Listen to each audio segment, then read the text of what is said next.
Modi ji is really our PM. अब आप सोच रहे होगे कि मैंने ऐसा क्यों कहा। टेंशन मत लो, इसका बहुत ही अच्छा सवाल है मेरे पास।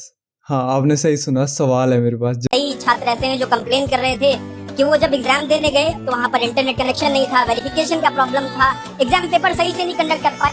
आपको एक बार एसएमएस आता है कि आपका एग्जाम कैंसिल कर दिया गया है। बच्चों को मारा गया जब वो मांग किए कि उनको अपना एग्जाम देने दो, उनको मारा गया, लड़कियों के बाल तक घसीटे गए वहाँ। इसलिए सेंटर दिखा रहा है Pawan Ganga. On the spot centre change किया है इन लोगों ने, ऑन द स्पॉट। अब मैं वहाँ जा भी नहीं सकती हूँ इतनी दूर, यहाँ से वहाँ तक पहुँचना मेरे लिए इम्पॉसिबल है। क्योंकि एसएससी एग्जाम का जो स्कैम इतना बड़ा हुआ है, उसके इतने दिन बाद भी मोदी जी का एक भी ट्वीट नहीं आया। ट्वीट तो छोड़ो, कहीं पर जिक्र भी नहीं है, और मीडिया वाले तो इसे बिल्कुल ही भूल चुके हैं। या तो उनके हिसाब से ये स्कैम कभी हुआ ही नहीं है। कितनी हैरानगी की बात है कि अगर आप प्रेमानंद जी महाराज के ऊपर इतना बवाल कर सकते हो, मेरे को ये नहीं समझ आ रहा कि मीडिया वालों को ये दिख क्यों नहीं रहा। वीडियो शुरू करने से पहले मैं पहले ही एक डिस्क्लेमर देना चाहता हूँ कि मेरा कोई भी ओपोजिशन पार्टी के साथ कोई भी लेना देना नहीं है। इनफैक्ट जो मेरे पिताजी हैं उनका सीधा संबंध बीजेपी से है, बट इसका मतलब ये नहीं कि हम अपनी आंखें बंद कर लें और कोई सवाल ना पूछें। और अगर आप ऐसे शख्स हो जिसे हर एक बात पे गुस्सा आ जाता है या छोटी छोटी बात पे गुस्सा आ जाता है और आप मोदी भक्त हो, तो I am sorry bro, this is not for you, this video is not for you bro. क्योंकि ऐसे ऐसे सवाल हैं और मेरे ख्याल उनका जवाब आपके पास होगा नहीं, तो शर्मिंदा होने से अच्छा है कि आप ये वीडियो ना ही देखें। और अगर आप एक सुलझे हुए इंसान है जो एक परख रखता है सही और गलत में, वो इस वीडियो को ज़रूर देख सकता है और आखिर तक बना रह सकता है, क्योंकि बहुत अच्छी अच्छी वीडियोस लाया हूँ आज। हालांकि जब मैंने ये चैनल बनाया था तो मैंने बिल्कुल नहीं सोचा था कि मैं ऐसी वीडियोस भी बनाऊंगा, आई मीन सीरियस टाइप। मैंने सोचा था कि मैं थोड़ा सा फन लेके आऊँगा, थोड़ी सी लोगों के चेहरे पे मुस्कान लेके आऊँगा, इसीलिए मैं हंसते हुए वीडियो बनाता हूँ।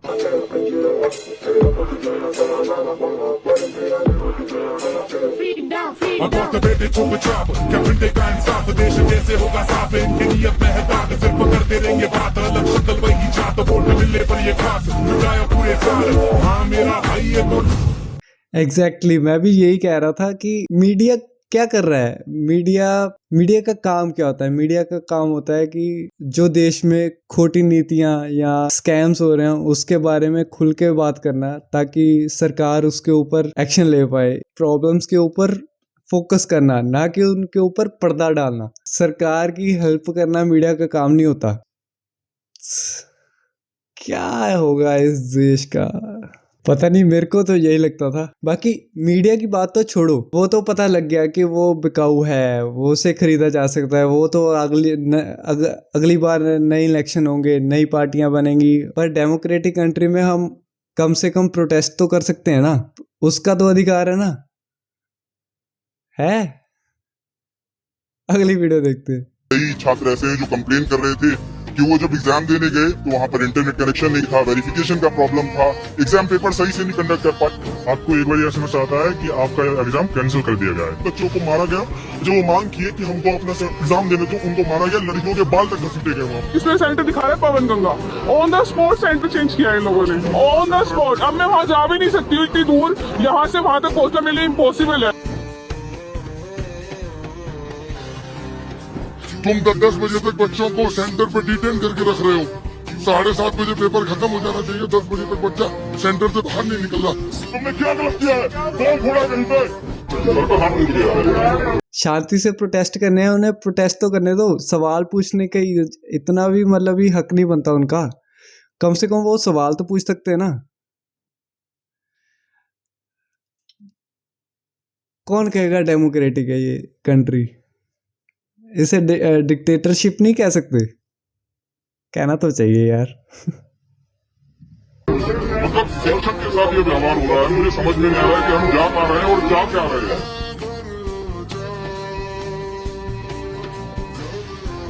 प्रोटेस्ट करने आए टीचरों के हाथ तोड़े गए, उन्हें घसीटा गया, सो कॉल्ड मर्दानगी दिखाई गई। अभी भी कोई शक है कि मोदी जी हमारे पीएम है?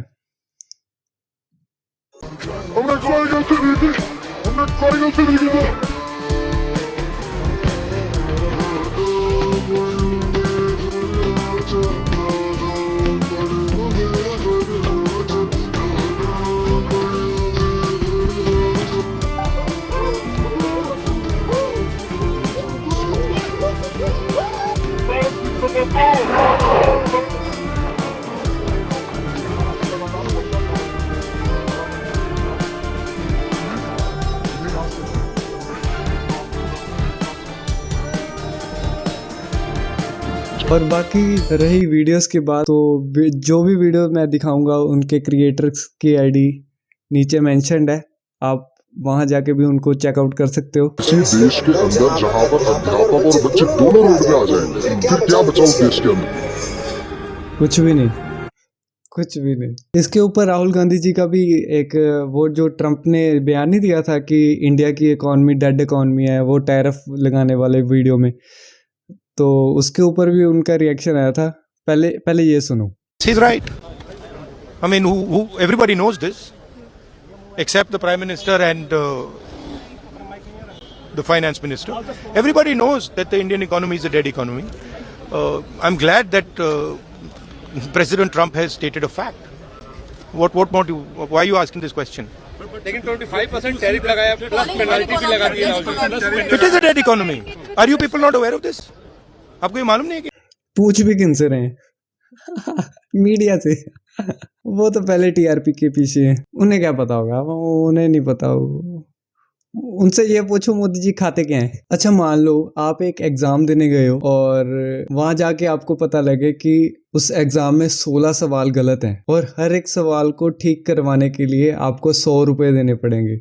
आई होप आधे से ज़्यादा बच्चे जो एग्ज़ाम देने गए हैं वो मिडिल क्लास और लोअर मिडिल क्लास के बच्चे हैं, जो कि वो कुछ करना चाहते हैं अपने फैमिली के लिए कि हम अपनी पहचान इस दुनिया में बना सकें, गुमनाम मौत ना मरे। और ऊपर से ऐसा हो जाए आपके साथ तो क्या होगा। ये वीडियो देखने के बाद मेरे को ऐसा लग रहा था कि जैसे क्या कर रहे हैं ये। देखो पहले आप। 19 सवाल इन्होंने माना कि गलत पूछे गए और उन 19 सवालों के बदले ये बच्चों से कहते हैं कि आप 100 रुपए लेके बताओ, देकर हमें बताओ कि कौन कौन सा सवाल गलत है। प्री के अंदर उसके पैसे भी बच्चे देते 100 रुपए लेते हैं। ये गलतियां भी कैसी थी आपको बताता हूं। आप ऐसे समझिए कि who is the founder of Lallan top? जवाब है सौरभ द्विवेदी, दुनिया जानती है। अब फाउंडर की स्पेलिंग में FOUNDAR हो जाता है। मुझे फर्क नहीं पड़ेगा, मैं जानता हूं जी इसका आंसर है सौरभ द्विवेदी। एक बच्चा जिसको ये पता ही नहीं है तो वो नहीं लगा पाएगा इसका आंसर। इन्होंने क्या किया, उसका मार्क्स टू ऑल कर दिया, सबको दे दिए 3-3 नंबर, क्योंकि फाउंडर की स्पेलिंग गलत है। तो यानी जिस बच्चे को आता था वो सवाल, वो तो बराबर आ गया जिसको नहीं आता था उसके। इस तरीके से 19 सवालों में मार्क्स टू ऑल दिया इन्होंने। 100 में 16 सवाल SSC JEE में गलत थे, यानी एक बच्चे से 1600 रुपए, एक बच्चे से 1000 रुपए एक एग्जाम में। लाखों बच्चा पेपर दे रहा है। कल जब ये बात मैंने SSC के डायरेक्टर को बोली कि आप 100 रुपए वसूलते हो, तो मुझे कहते हैं कि आप मुझे ऑफेंसिव कर रहे हैं और जो है आप ये सब वापस लीजिए, पैसा मेरी जेब में नहीं जाता, सरकार को जाता है, उससे रोड बनती है। वो SSC के मुखिया ये कह रहे हैं कि सरकार को सड़क बनाने के लिए गलत सवाल जिन बच्चों के पास रोजगार नहीं है, जो अपने माता पिता की आय पर निर्भर हैं, जो बहुत अलग अलग इनकम ग्रुप से आते हैं, ज्यादातर lower class lower middle class से आते हैं, हम गलती करेंगे तुम उसकी पेनल्टी दो, उससे हम सड़क बनाएंगे। आप रोड के नए नॉर्म्स लाइए कि 20 किलोमीटर 3 किलोमीटर पे स्पीड रखनी है, फिर 30 पे रखनी है, चलान बनाइए 20-30 हजार के। इसका एक और तरीका हो। अरे चलान भी छोड़ो, जो इतना टैक्स लेते हैं वो कहाँ जा रहा है? रोड टैक्स, टोल टैक्स, ऊपर से जब कोई गाड़ी लेता है उसके ऊपर मान लो कि 8 लाख की गाड़ी है तो वो कम से कम 12-15 लाख की गाड़ी पड़ती है, उसके ऊपर 4-5 लाख टैक्स है एक गाड़ी के ऊपर। तो सोच लो दुनिया में कितनी गाड़ी बिक रही है, उसके ऊपर कितना टैक्स। और फिर भी रोड ऐसे हो, और एग्ज़ाम के पीछे अगर कुछ गलती निकल आए तो उसका भी जिम्मा रोड के ऊपर निकल आए कि उससे रोड बनेगी। वाह वाह मोदी जी वाह। हो सकता है, ये मेरा सरकार को सुझाव है, सरकार सुनती बहुत है हम लोगों की।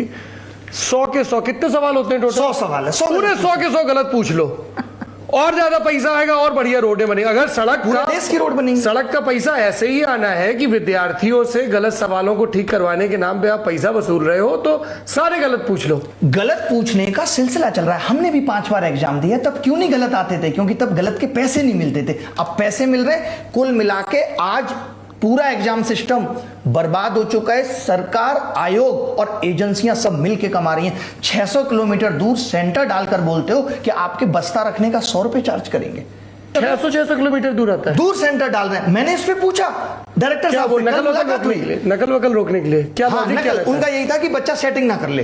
तो मैंने कहा डायरेक्टर साहब इतनी दूर, लेकिन फिर भी तो कहते हैं कि जो है हम तो अपने जमाने में जर्नल में धक्का खा के जाते थे, इसमें क्या दिक्कत है। यानी ये लोग दिक्कत को दिक्कत नहीं समझ रहे। एसएससी फेज में 55,000 बच्चे वो कह रहे थे इफेक्टेड हैं, तो बोले इतने बच्चों में 55,000 इतनी बड़ी बात नहीं है। कौन थे ये डायरेक्टर साहब जो सड़क बनवा रहे थे इन पैसों से? कहकर तो यही बुलाया गया था कि चेयरमैन साहब बोलेंगे, बात करेंगे, लेकिन उन्होंने बात की। तो नाम बताना है उनका? जी बिल्कुल, अभिषेक।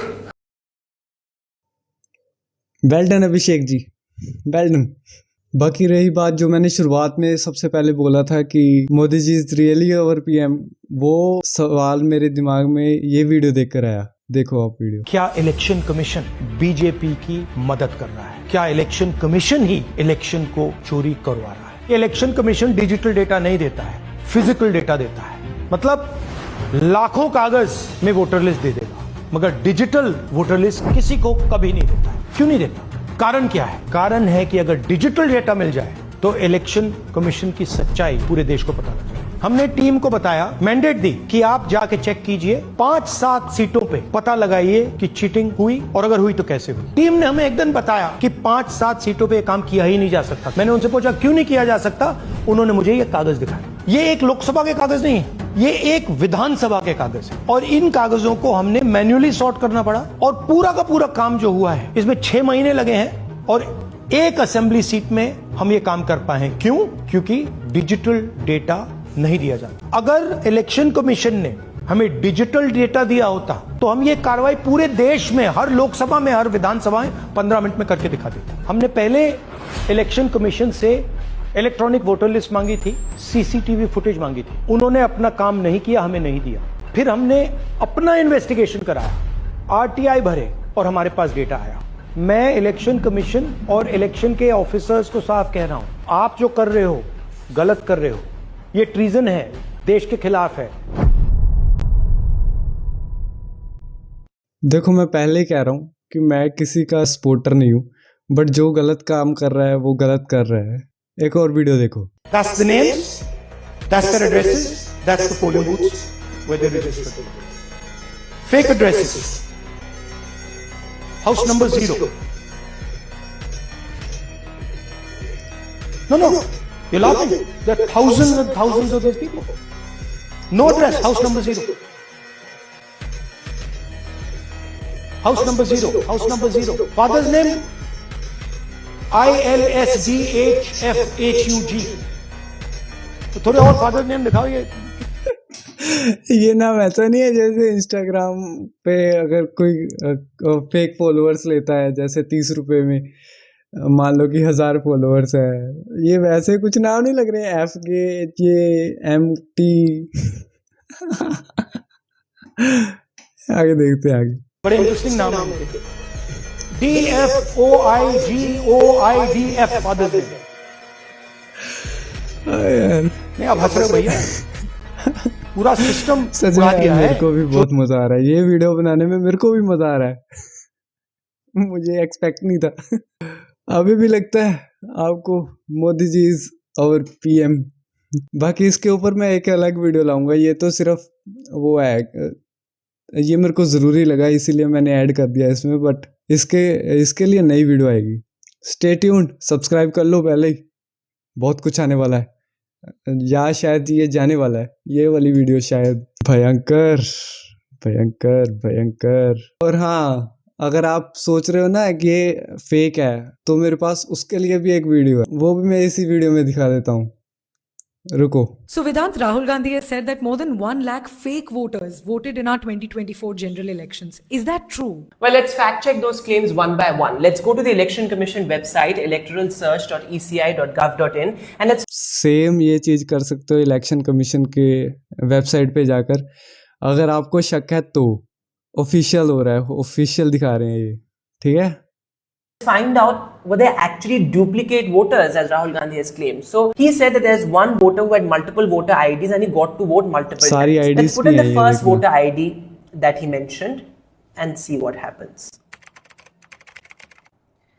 So there you go. This is a voter named Gurkirat Singh Dang. He's 27 years old. His relative's name is mentioned as Ranbir Singh Dang. Let's now go to the other voter ID that Rahul Gandhi mentioned. So there you go. It's Gurkirat Singh Dang again, 27 years old.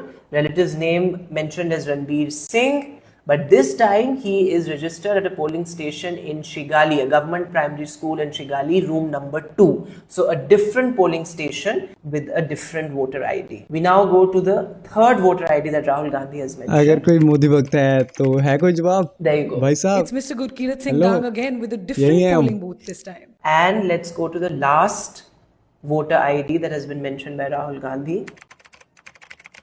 And well, you guessed it right. It's Gurkirat Singh Dang again, 27 years old. Again, a different polling station, a primary school in Shighali, but room number 4. So same voter with 4 different voter IDs and registered at 4 different polling booths. So he could have actually gotten to vote 4 times. Well, Rahul Gandhi also says that there are some voters with the same voter IDs but registered in different states. Well, is that true or not? We fact check that in part 2. So stay tuned for part 2. Not for this video, but this video. मैंने सब IDs के link description में दे दिए हैं, तो वहाँ जाके आप इनको फॉलो भी कर सकते हो। और बाकी ये वीडियो यहाँ तक की थी। मेरे को नहीं पता ये वीडियो ज़्यादा देर यहाँ टिकेगी या ये डिलीट भी हो सकती है और कुछ भी हो सकता है, इसीलिए देखते हैं क्या होता है। बाकी जो मेरी ड्यूटी थी वो मैंने पूरी कर दी है। वीडियो बनाने के लिए मैं कोई फ़नी वीडियोस भी देख सकता था, बट मैंने अपनी ड्यूटी समझी। अब ये आपके ऊपर है कि आप भी अपनी ड्यूटी समझें और सवाल पूछें। Bye bye.